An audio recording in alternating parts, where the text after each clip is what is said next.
What is going on, guys? In today's video, I will show you the best endgame Greatsword and sword with shield build in Throne and Liberty. So in this guide, I will show you a fully maxed setup with the best possible tier 1 gear, traits, masteries, skill rotations, and everything else. And the best part about this is that for every single build choice, I will explain my reasons, also how and where to get this powerful gear.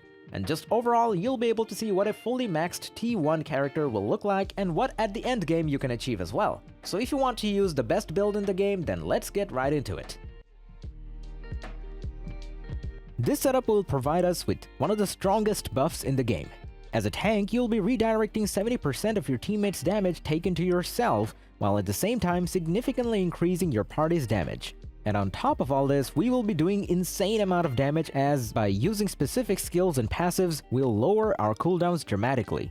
If you want to be a melee monster, both as a tank and DPS, then this is the build for you. But if you're looking specifically for a full DPS AoE build, then check the video's description for my Greatsword AoE video.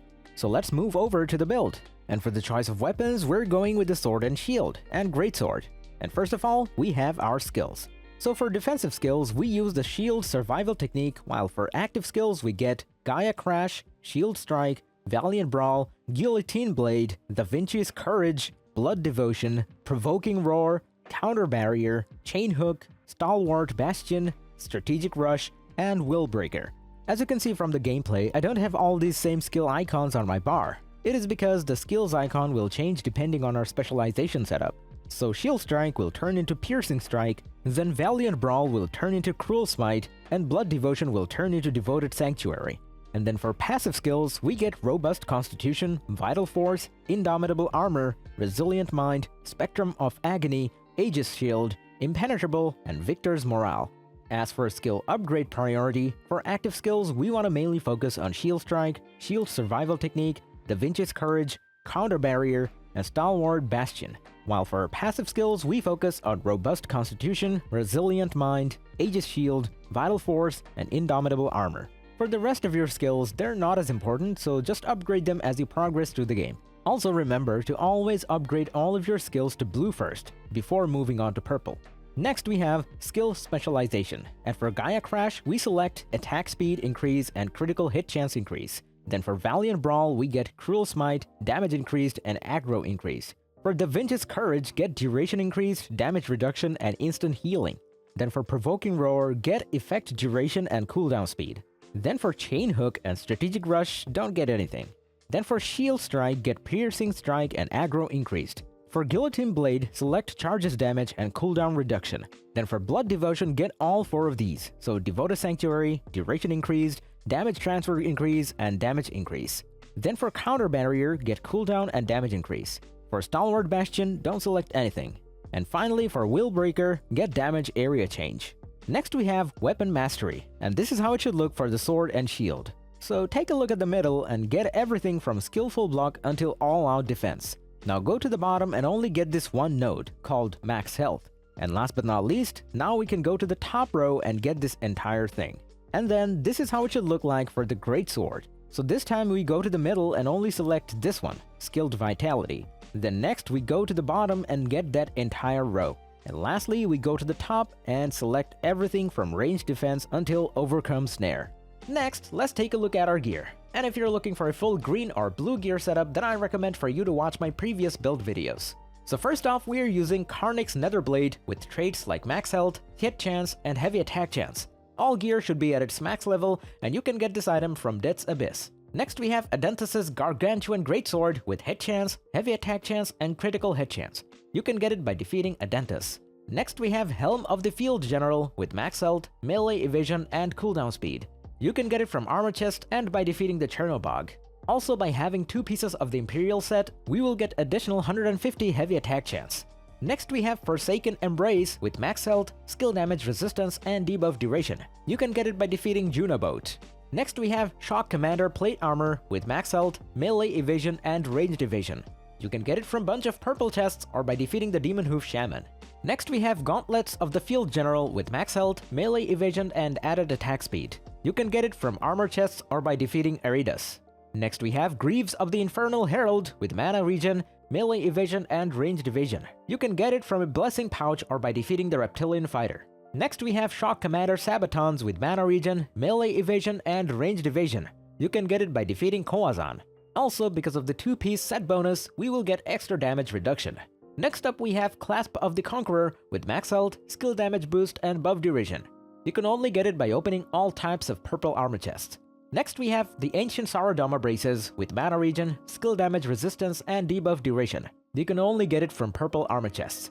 Next we have Etched Alabaster Band with max health, skill damage boost, and buff duration. You can get it from Abyss chests or by defeating the Demon Hoof Tracker. Next we have Amber Dimensional Band with max health, skill damage boost, and buff duration. You can only get it from purple armor chests. And finally we have Belt of Bloodlust with max health, skill damage resistance, and debuff duration. You can get it by defeating Eridas.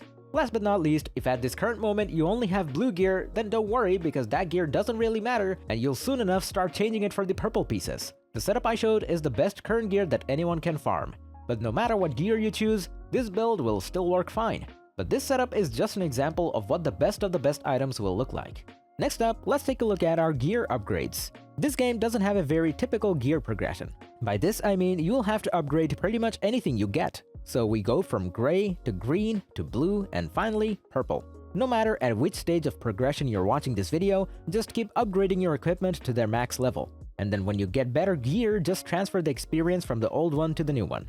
As for my gear recommendations, when you reach level 50, just farm accessible gear by doing open world dungeons. Also, you want to extract traits from Gear for Lucent. On top of that, you'll need to turn important purple gear acquired from co-op dungeons into lithographs and then sell them on the auction house. Last but not least, for your traits, just prioritize the ones that give you the highest damage.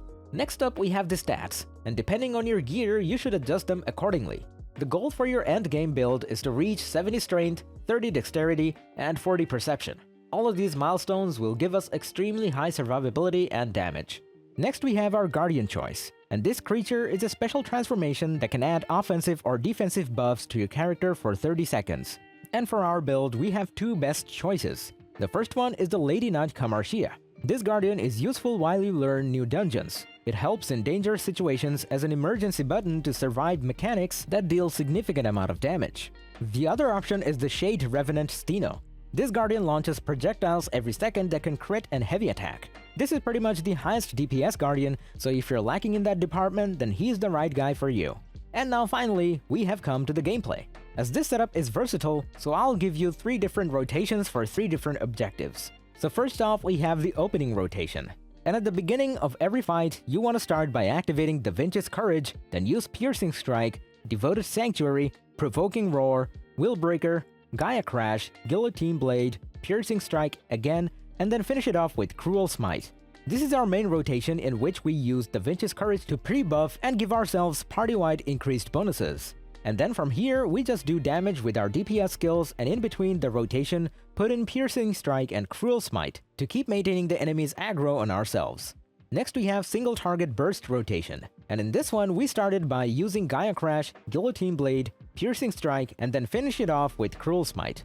This quick combo will give us fast burst damage and of course help us keep holding the enemy's aggro. And now finally for the last one we have our defensive rotation. So for high defense we just simply use Provoking Roar and then Willbreaker. These two skills will come off cooldown at the same time, so use them both at the same time to gain the most value out of their buffs. Just don't forget that if you ever lose the boss's aggro, then immediately use it again. Also, certain bosses have monsters that you need to kill. As a tank, you must stay in melee range, as most bosses do a party-wide AoE when their target is not within melee range.